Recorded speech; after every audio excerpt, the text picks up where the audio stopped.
परेशान हूँ क्योंकि हमारी सारा समाज को बोले हमारी जो सामाजिक व्यवस्था है उसके बारे में जानकारी नहीं है, वो भूल चुकी है, भटक चुकी है।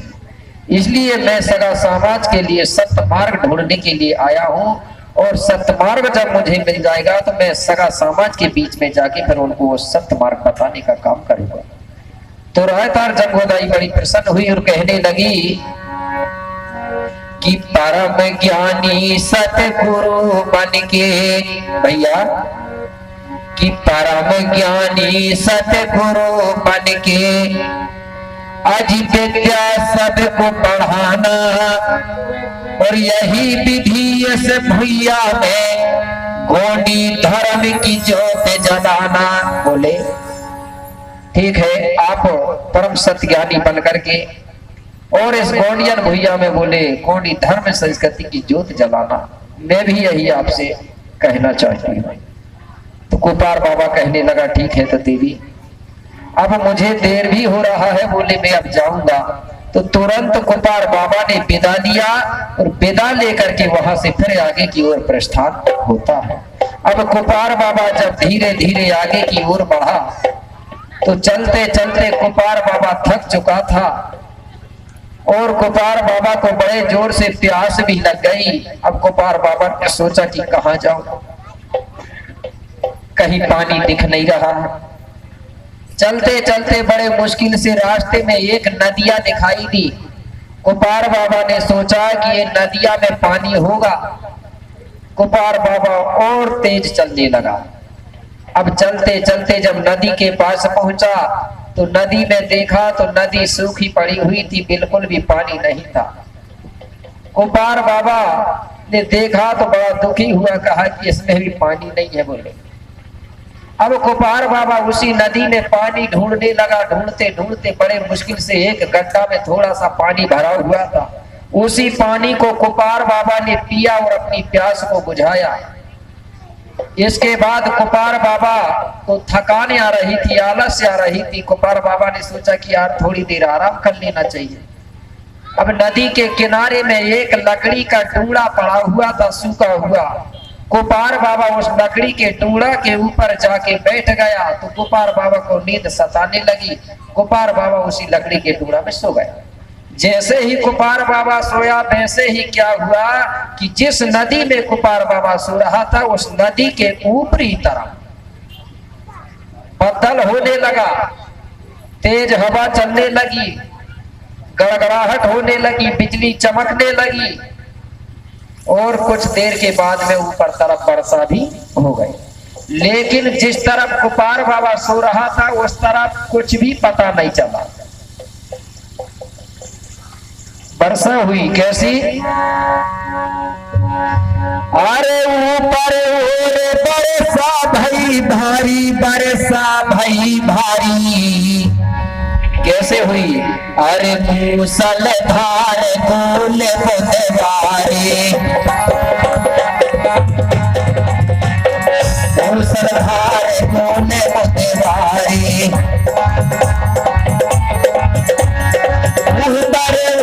बरसा भई भारी, बरसा रे भई भारी।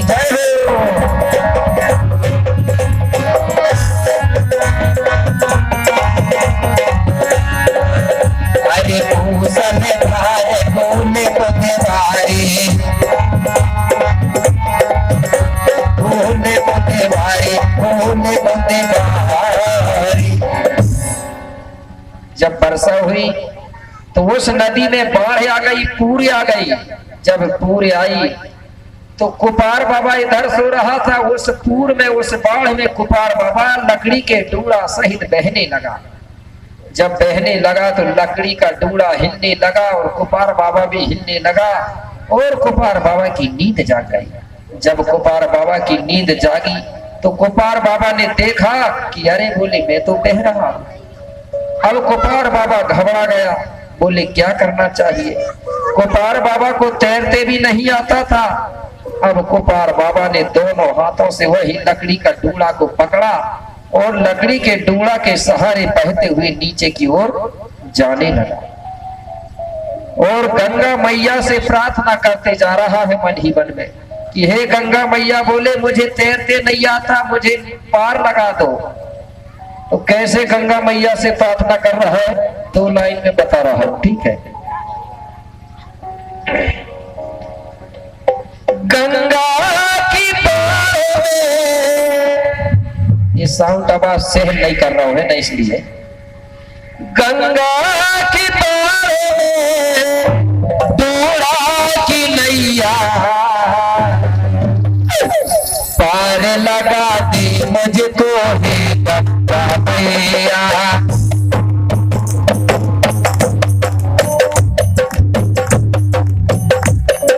पार लगा दी मुझको हे गंगा मैया।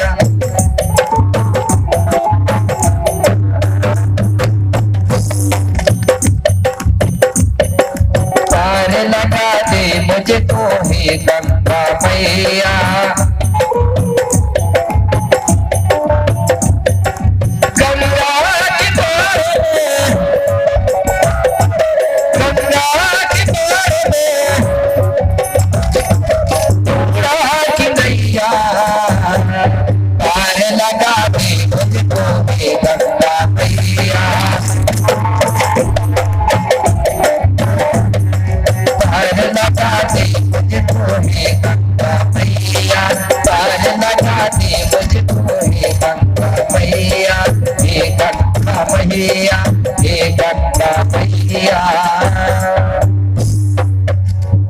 हाँ, इस प्रकार से क्या है, गीत लंबे भी है 1-2 पॉइंट, लेकिन मुझे खुद इच्छा ही नहीं हो रही, क्या करूं, मैं बहुत मजबूर हूँ।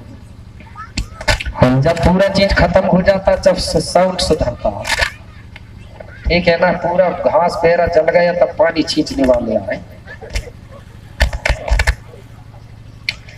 तो गंगा मैया से वो प्रार्थना कर रहा है कि हे गंगा मैया, मुझे तैरते नहीं आता है, आप मुझे पार लगा दो। ऐसा हुआ कि वो गंगा जी की प्रार्थना कर रहा था, उसी वक्त क्या हुआ, जो शंभू शेख बाबा थे, वो अपनी अर्धांगिनी, अपनी पत्नी के साथ, माने गौरादाई के साथ भ्रमण करते हुए जिस नदी में कुपार बाबा बह रहा था, उसी नदी के तरफ आते हैं। अब और नदी के दृश्य को देख रहे थे। उसी समय गौरादाई की नजर कुपार बाबा की तरफ गई और शंभू बाबा से कहने लगी कि हे स्वामी देखो, बोले उधर एक छोटा सा बच्चा लकड़ी के डूला पकड़ के बह रहा है। मुझे ऐसा लगता है स्वामी कि उस बच्चे को तैरना नहीं आता है, इसलिए देखो वो लकड़ी के डूला को पकड़ के बह रहा है। शंभू बाबा ने देखा तो बोले हाँ, मुझे भी लगता है, बोले इसको तैरते नहीं आता। ऐसा करके दोनों चर्चा कर रहे थे, शंभू और गौरा। उसी समय वो कुपार बाबा लकड़ी के डूला सहित पानी के भौरा में जाके फंस गया।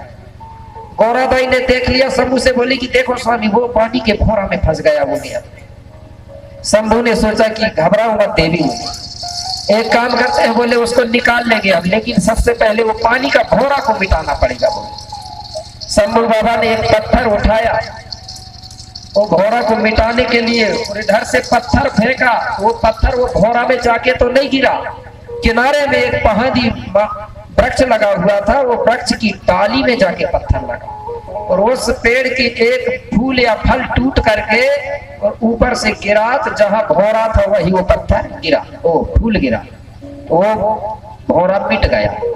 जैसे ही भौरा मिटा तो कुपार बाबा वहां से छूट करके लकड़ी के टुकड़ा सहित वो नीचे फिर बहने लगा।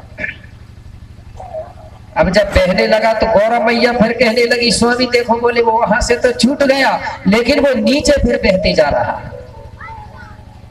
बोले जल्दी निकालो स्वामी। बोले देवी आप घबराओ मत, आप भी बोले मैं निकाल दूंगा। ऐसा करके चर्चा चल रही थी। चर्चा करते ही करते क्या हुआ कि दूसरा भौरा फिर पड़ गया। दूसरे भौरा में मतलब कुपार बाबा फिर फंस गया। जैसे ही कुपार बाबा फंसा तो गौराबाई फिर कहती है कि स्वामी देखो, बोले वो दूसरा भौरा में फंस गया। बोले देवी आप इतना क्यों घबरा रही हो, मैं निकाल लूंगा। ऐसे में हाँ कहते कहते क्या हुआ कि भौरा में कुपार बाबा घूमते घूमते घूमते और पानी के अंदर चला गया। जैसे ही पानी के अंदर गया तो गौरा ताई के आंखों में आंसू आ गए। बोले स्वामी वो पानी में चला गया, बोले अब बचने वाला नहीं है। आंसू आ गए, रोने लगी गौरा ताई, कहने लगी शंभू बाबा तुमने तो बोले हाँ हाँ कह के देर कर दिया, देखो वो बच्चा पानी के अंदर चला गया, बोले अब बचने वाला नहीं है वो। शंभू बाबा ने देखा तो वो भी घबरा गया और शंभू ने बिल्कुल भी देर नहीं किया और एक छलांग लगाया और जहां कुपार बाबा डूबा था वहीं जाके वो कूद गया। पानी के अंदर से कुपार बाबा को पकड़ करके और बाहर लेके आ गया। बाहर लाके देखा तो कुपार बाबा के शरीर के अंदर पानी समा चुका था, इसलिए कुपार बाबा बेहोश हो गया था। शंभू बाबा ने दोनों पैर पकड़ा और कुपार बाबा को उल्टा किया और गोथला जैसे घुमाया। कुछ देर के बाद में शरीर के अंदर से पानी बाहर निकला। फिर शंभू बाबा ने नदी के किनारे में उसको सुला दिया और शंभू गौरा दोनों उसका इंतजार करने लगे कि ये सचेत हो जाएगा, चेत जाएगा, जाग जाएगा। लेकिन मेरे भाइयों 10, 15, 20 मिनट हो गए लेकिन कुपार बाबा नहीं जागा।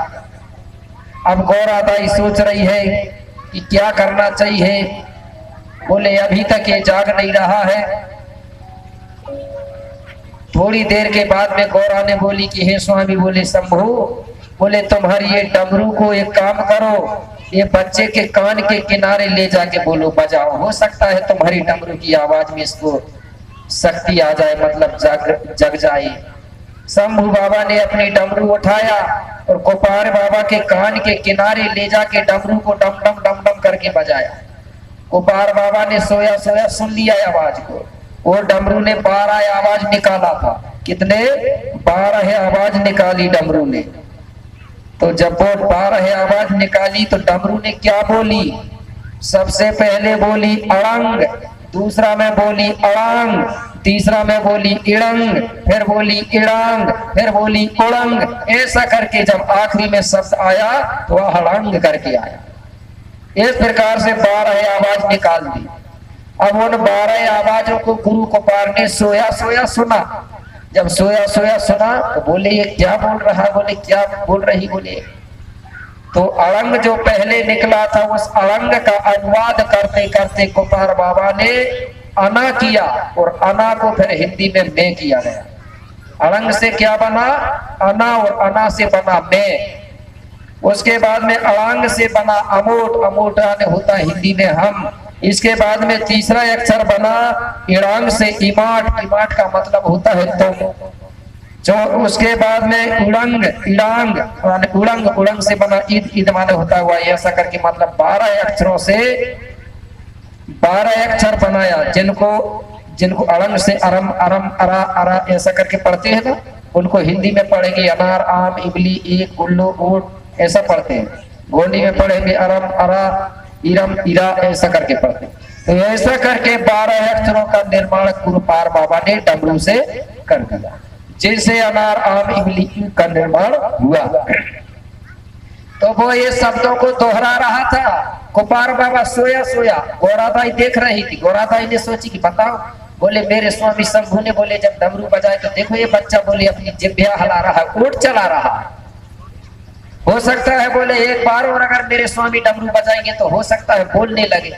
फिर कहती है अपने स्वामी शंभू से कि बोले शंभू स्वामी बोले देखो एक बार आपने बोले जब डमरू बजाए वे बोले अपनी ओट चला रहा है, जिभ्या चला रहा है, एक बार और बजाओ स्वामी बोले हो सकता है बोलने लगे। तो शंभू ने फिर से डमरू लिया और फिर उसके बाद में फिर डमरू को ले गया कुपार के कान के किनारे और फिर डमरू को डम डम करके बजाया। तो दूसरे बार डमरू ने क्या बोली? उंदी रंड बूंद बोल दी। क्या बोली? उंदी रंड बूंद, नालुंग सयुंग सारुंग और ए रुंग अरुंग नरुंग और पद पहुंदी पदंड। ठीक है, पदंड मतलब हो तो 12।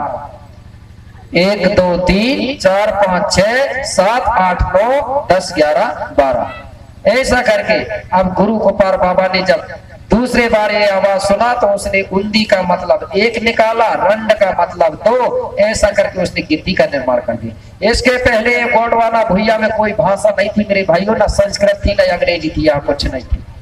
आज भी अगर आप देखोगे तो संस्कृत की भाषा को ही, वो गोंडी भाषा को ही ले जाके संस्कृत बनाया गया है।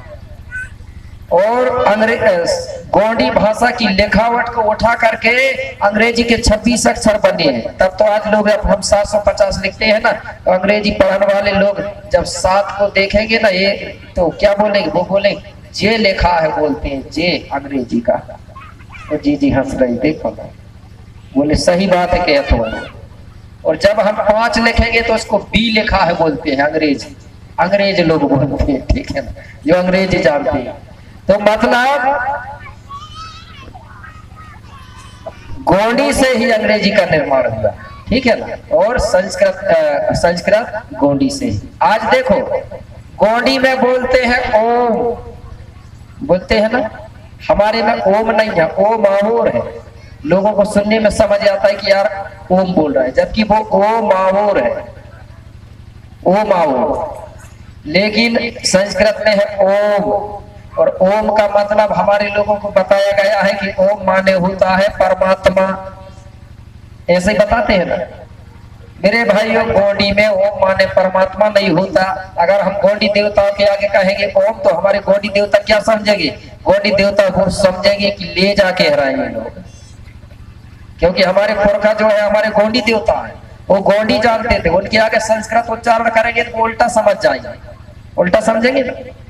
अब हम बोलेंगे उनको ओम नमः स्वाहा, तो हमारे गोंडी बोलने वाले भैया लोग क्या समझेंगे?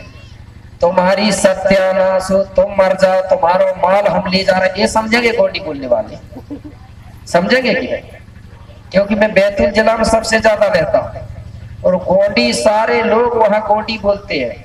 वो नरियल रखेगा ना तो वो बोलेंगे नरियल ओम, मतलब नरियल ले जाओ, और तुमने नमः बोल दिया तो मतलब सो जाओ कह रहा है, सोचेंगे वो, ठीक है ना। और स्वाहा कह दोगे तो वो सोचेंगे कि यार सत्यानाश हो जाओ कह रहा है कि नहीं? बात सही। स्वाहा का मतलब होता है गोंडी में सत्यानाश हो जा, नमा का मतलब होता है सो जा, ओम का मतलब होता है ले जा। तो फिर ये मंत्र होगा क्या गोंडों के लिए? नहीं हो सकता, क्योंकि हम लोग गोंडी भाषा वाले, हम संस्कृत पढ़ेंगे तो उल्टा होगा। तो मतलब मेरा यह है कि इस देश में शंभू बाबा की डमरू से ही भाषा का निर्माण हुआ, इसके पहले कोई भाषा नहीं थी। हमारे लोग जानवरों जैसे इशारा से चलते थे, इशारा से काम हुआ करता था। तो गोपाल बाबा ने ऐसा करके भाषा का निर्माण किया। मैं इसलिए बता रहा हूं कि अगर कोई पूछे कि गोंडी भाषा का निर्माण कहां से हुआ है, तो आप लोग क्या बताओगे? पंचखंड धरती के राजा शंभू शेख बाबा की डमरू से गोपाल बाबा ने भाषा का निर्माण किया। और जन्म स्थल क्या बताओगे? गोंडों का जन्म स्थल कौन सा है? कल मैंने बताया था, किस किस को पता, जरा एक बार हाथ उठा के बताएं। जन्म स्थल गोंडों का नहीं है पता? मातृशक्ति गोंडों का जन्म स्थल कौन सा माना जाता है? कल ही बताया हूँ, आज भूल गए। मतलब आगे आगे पाठ, पीछे से सपाट। गुरुजी पूछ रहे हैं दूसरा साल तो 16 दुनिया, 2 साल हो गए कि नहीं हो गए? मतलब क्या रहा फिर? मतलब इसका ये है मनोरंजन ले रहे हैं आप लोग। मैंने कल बोला था कि डायरी पेन लेके आना, कौन कौन ने लेके आए जरा हाथ उठाओ। एक भी नोट नहीं करते, ऐसे में कुछ होने वाला नहीं है मेरे भाइयों, मुझे दुख हो रहा। एक दिन में आपके कितने पैसा जा रहे हैं आप हिसाब करके देखो। ये इसलिए बताया जा रहा है, इसलिए किया जा रहा है, ये मनोरंजन के लिए नहीं कर रहा हूं कि हम लोग आनंद ले ले, मनोरंजन ले ले। इसलिए तो हम लोग, शायद मुझे लग रहा है, इसलिए हम लोग सक्सेस नहीं हो पा रहे हैं। 16 दूनी 8 ही 8 हो रहा है, 32 हो ही नहीं रहे। क्यों? कि जिस संस्कृति को हम मानते हैं, जिस संस्कृति को, तो उस संस्कृति के बारे में हमको जानना चाहिए। कोई भी अगर पूछ लेगा तुमको कि तुम्हें गोंड क्यों कहते हैं, तुम क्या बोलोगे? तुम्हारा जन्म स्थल कहाँ है पता ही नहीं रहेगा। मैंने कल इतने बार बताया हूं आपको कि गोंडों का जो जन्म स्थल है वो अमरकंटक का टीला है कि नहीं है? ये चीज याद रखना चाहिए, क्योंकि अमरकंटक से ही हमारा बेल वंश चला हुआ है। कल मैंने बड़े अच्छे से आपको टूटे फूटे जैसे भी मेरे शब्द हो आपको बताया। समझ आना चाहिए, मतलब आपको आई, लेकिन फिर भी भूल गए।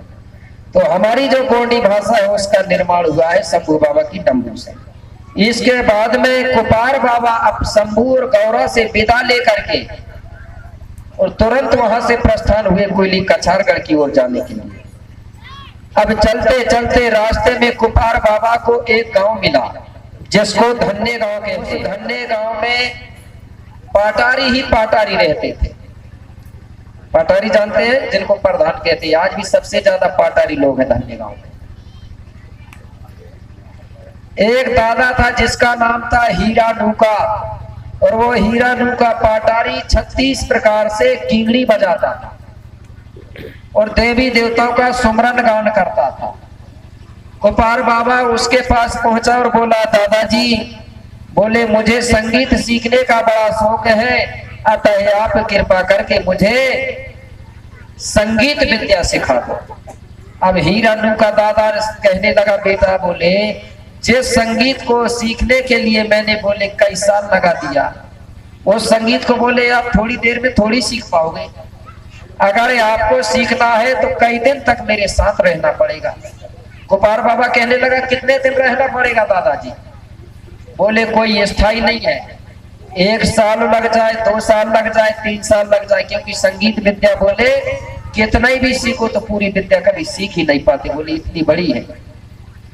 तो बोले ठीक है दादाजी, आप तैयार हो या नहीं? बोले सिखाने के लिए अगर आप तैयार हो तो चाहे कितना ही दिन लग जाए, बोले जब तक मैं संगीत विद्या नहीं सीखूंगा तब तक बोले जाऊंगा ही नहीं। और बोले प्रतिदिन मैं आपकी यहाँ रहूंगा और आपकी सेवा करूंगा, सेवा के बदले में आप मुझे संगीत सिखाना। बोले ठीक है, रुक जाओ। तो वही हीरा नूका दादा पाटारी के यहाँ कुपार बाबा रुक गया और प्रतिदिन कींगड़ी बजाना संगीत विद्या सीखने लगा। कुपार बाबा ने धीरे धीरे धीरे 7 दिन व्यतीत कर दिए और 7 दिन के अंदर ही पूरी विद्या सीख लिया। कितने दिन लगे? कुल 7 दिन। अब हीरा नूका पाटारी को बड़ा अचंभा हुआ कि बताओ, बोले जिस विद्या को सीखने में मैंने कई साल कई वर्ष लगाए, बोले और एक छोटा सा बच्चा ने 7 दिन में पूरी विद्या सीख लिया। इसका मतलब है बोले कुछ ना कुछ इस बच्चे पर प्राकृतिक का कुछ ना कुछ असर है। आज भी कुछ बच्चे होते हैं, प्राकृतिक देन ऐसी होती है कि कोई बचपन से ही बड़े ज्ञानी हो जाता है। कुछ ना कुछ बोले प्राकृतिक का इस पर करेंट है। अब कुपार बाबा से खुद कहने लगा हीरा नूका पाटारी की, बेटा, बोले पूरी विद्या मैंने आपको सिखा दिया, बोले अब मेरे पास कोई विद्या ही नहीं बची, बोले आप जा सकते हो, लेकिन याद रखना बेटा, बोले कुपार, जिस दिन अगर मेरी जरूरत पड़े, बोले तो मुझे जरूर याद कर लेना, मैं जरूर आपका सहयोग करूंगा। कुपार बाबा बोले ठीक है दादाजी, बोले जिस दिन अगर आपकी समस्या आपकी जरूरत पड़ेगी, बोले मैं आपकी याद करूंगा। और ऐसा कह के गुरु कुपार बाबा वहां से विदा लेकर के आगे की ओर बढ़ा और कोयली कछारगढ़ पर्वत पहुंचा। वहां जाकर के देखा तो एक जगह सुनसान थी, वहीं पर एक श्यामल का पेड़ लगा हुआ था। कुपार बाबा वही श्यामल के पेड़ के नीचे बैठ गया, सीना तान के पूर्व दिशा की ओर मोह करके। कैसे कि पूरब दिशा मोह करके, कि पूरब दिशा मोह करके आज बैठा है सीना तान, और तप साधन करने लगा धर बड़ा देव का ध्यान। हारमोनियम की आवाज आ रही है? आ रही है। बैठ गया, क्योंकि गोंडी संस्कृति में कहा गया है सबसे श्रेष्ठ दिशा होता है पूर्व दिशा और दूसरा नंबर का दिशा होता है दक्षिण। ठीक है ना? 2 दिशा गोंडों के लिए शुभ मानी जाती है। इसलिए तो आज भी देखना गोंडी संस्कृति में अगर कोई खत्म होता है, मरता है, तो उसका सिर किस तरफ करते हैं? गड़ाते हैं जब दक्षिण में, और जलाने वाले, ठीक है, अंतर हुआ कि नहीं? गोंडी हो रहे उस तरफ में, क्योंकि हमारे लिए दिशा शुभ होता है। तो गुरु कुपार बाबा पूर्व दिशा की ओर मुंह करके बैठ गया। दूसरी बात और बता दे रहा हूं थोड़ी सी, क्योंकि वो जरूरी है। हमारे जो दिवाला शक्ति होते हैं ना घर के अंदर, सबके है ना दिवाला, सब लोग जानते हैं दिवाला बोलते हैं कि पेन भी ना बोलते हैं इधर? दिवाला। अपने अपने घर के दिवाला शक्ति जिसके पूर्व तरफ है, इस तरफ जिसके दिशा बने हुए वो हाथ उठा के बताइए, पूर्व तरफ वाले। पूर्व तरफ बना है ना इस तरफ, जब आप पूजा करते होगे तो इस तरफ मुख होता है ना। हाँ अच्छा, पश्चिम बारे बताना। तेंदुबत बने हुए, डरने की बात नहीं है, उसको सही करेंगे ना। पश्चिम तरफ बने। एक काम करना, ये व्यवस्था चेंज हो चुकी है। जो पश्चिम दिशा है वो मुस्लिम संस्कृति है, ठीक है ना। कौन सी संस्कृति धर्म है? मुस्लिम संस्कृति है। और जिसके देवी देवता इधर होंगे तो समझ जाओ आर्य संस्कृति है, मतलब ब्राह्मणी। कभी भी देखना, भूमिका जब पूजा करते थे तो पूर्व दिशा की ओर मुंह करके पूजा करते थे, प्रमाण मिलता है। और पंडित जी जब पूजा करता है तो उत्तर तरफ मुंह करके पूजा करता है। और मुसलमान जब नमाज पढ़ता है तो पश्चिम दिशा की ओर मुंह करके पढ़ता है। मतलब सबकी दिशाएं अलग अलग है। अगर हम अपनी दिशा को छोड़कर दूसरे की दिशा में जाएंगे तो लोग कहेंगे कि कितना मूर्ख यार, कोई भी रास्ता चलता बोलेंगे। तो हमको अपनी अपनी दिशा चलना है।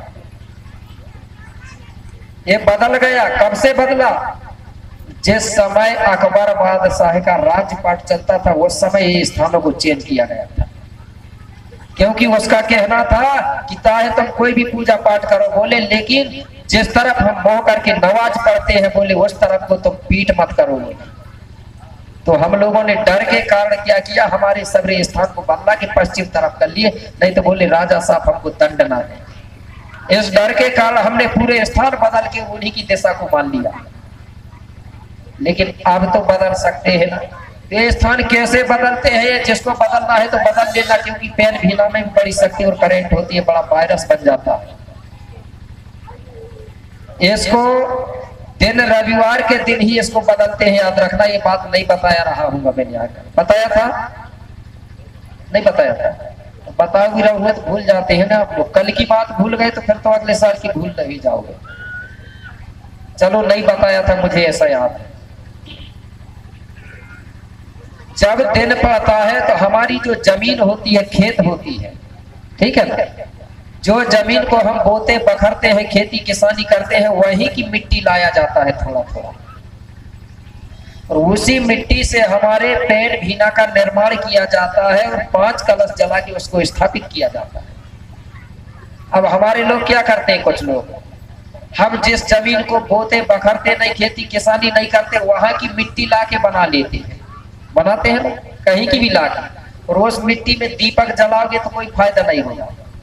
और अगर आपकी खेत आपकी जमीन की मिट्टी है वो, उससे पेन भी ना बना, अगर आप वहां दीपक जलाते हो तो इसका मतलब ये हुआ कि तुमने तुम्हारे पूरे खेतों में दीपक जला दिए, उससे तुम्हारी सदैई बरकत बढ़ेगी।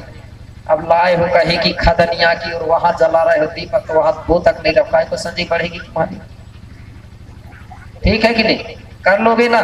जब ढेर सारे भूमिका लोग बैठे हैं, दिन पड़े जब ये मिट्टी ले आना पैर पड़ की निमंत्रण रख रख के, और पेन भी ना बना के कोई भी भूमिका को बुला के, और जैसा भी है टूटे फूटे जैसा भी है पूजा पाठ करवा लेना। लेकिन इतना देखना, अपनी में लिखा है सम और विषम गोत्र के धारी, एक दूजे के बने हैं पुजारी, 6 वालों कर है तो 7 वालों को बुला लेना हमके, ठीक है?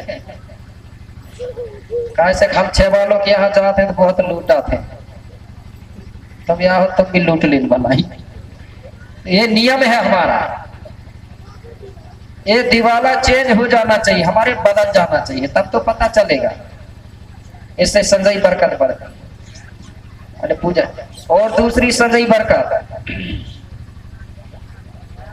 कि हमारे जो पेड़ शक्ति है उनका ध्यान स्मरण करने से हमको सियाने बूढ़ों से आशीर्वाद प्राप्त होता है। इसको लोग कहे अंधविश्वास, लेकिन यह अंधविश्वास नहीं है। आज भी हमारे जो मरे गड़े आदमी है उनकी जो जीव आत्मा है उसकी बराबर हम लोग सुमरन ध्यान करते हैं। तो हमारे जो राजा महाराजा थे, हमारे सियाने बूढ़े थे, उनके अंदर जो विचारधारा थी वो विचारधारा वहां से हमारे अंदर प्रवेश करती है। इसलिए हम अपने सियाने बूढ़ों का सुमरन ध्यान करते हैं कि नहीं करते? हाँ, क्योंकि मरने के बाद ही हम देव बनते हैं। तो जो कोपार बाबा है वो क्या करता है, पूर्व दिशा की ओर मुंह करके बैठ जाता है और तप में लीन हो जाता है। तपस्या कर रहा, मतलब तपस्या कौन सी कर रहा है? ये नहीं कर रहा है कि एक माला ले लिया और जप कर रहा है, ये नहीं कर रहा है। 7 वर्ष के लिए तप कर रहा है। तप मतलब मेहनत परिश्रम कर रहा है। तप करने का मतलब परिश्रम मेहनत कर रहा है। एक बच्चा अगर पढ़ाई करता है तो वो भी तपस्या कहलाती है, और जो पढ़ता है वह जप कहलाता है। तो वो 5 तत्वों के बारे में मेहनत कर रहा है, प्रकृति के बारे में जानने के लिए खोज कर रहा है। अंडज पिंडज स्वेदज नाना, ठीक है ना। प्रकृति के बारे में खोज किया कि प्राकृतिक में जीवों की उत्पत्ति कैसे होती है, कितने मार्ग है, 4 मार्ग देखा उसने। अंडज पिंडज स्वेदज नाना, कौन सी जीव कैसे जन्म लेती है, सारी चीज का अध्ययन किया, खोज किया, सर्च किया। एक महाविज्ञानिक बन गया कुपार बाबा। कितने साल लगा वैज्ञानिक बनने में? मात्र 7 साल लगे। 7000 नहीं, अगर 7000 बोलूंगा तो आप लोग मान तो लोगे, लेकिन ये कल्पना हो जाएगी।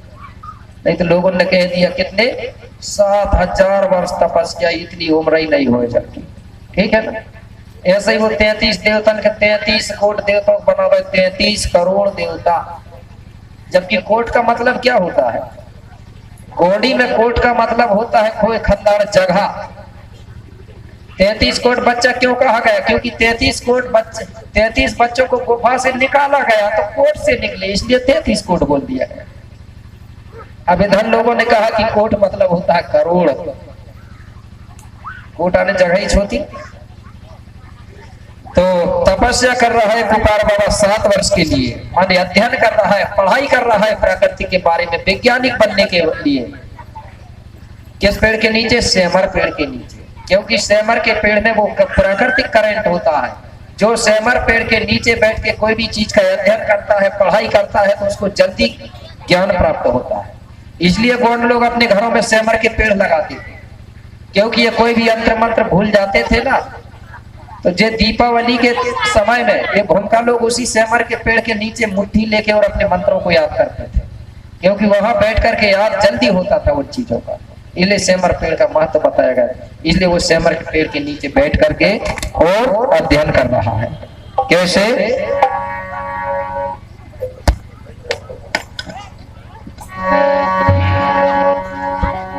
अरे सेमर मढ़ा के नीचे,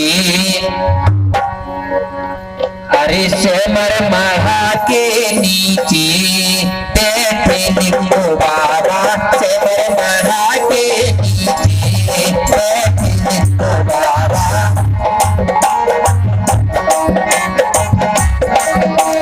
सेमर मढ़ा के नीचे बैठे निको बाबा।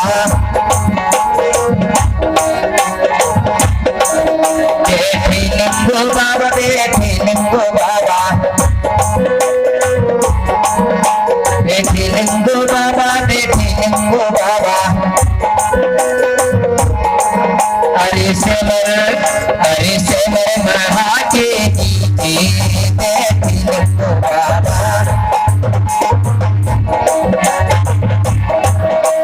सेमर मढ़ा के नीचे बैठे निको बाबा।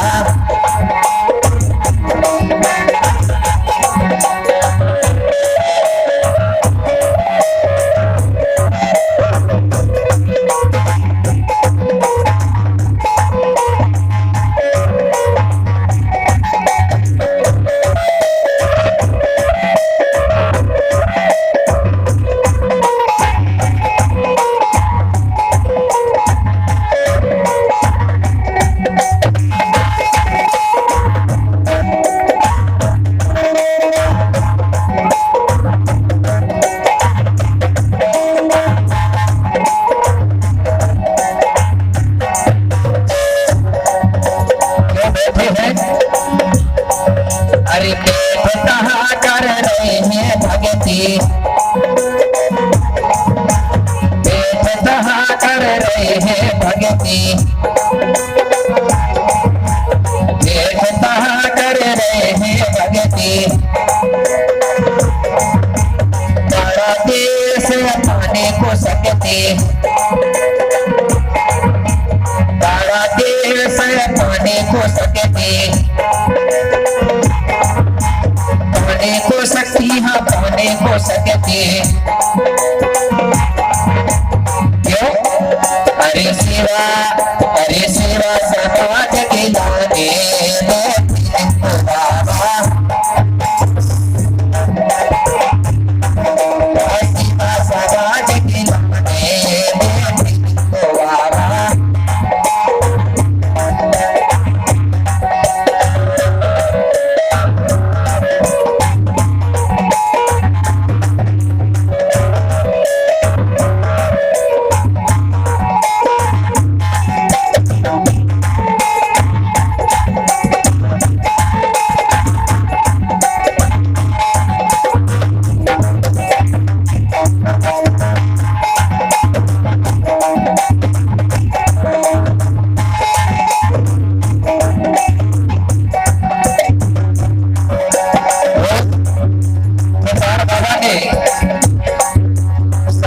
के लिए खाना पीना भी त्याग दिया था। कैसे? अरे खाना पीना भोजन छोड़े, खाना पीना भोजन छोड़े, महादेव से नाता छोड़े, महादेव से नाता छोड़े। क्यों जोड़ी थी? अरे सत्य धर्म के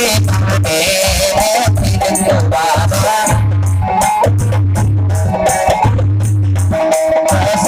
समाज के गाने बाबा, अरे सुंदर महा के बाबा।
बोलिए गोपाल बाबा की।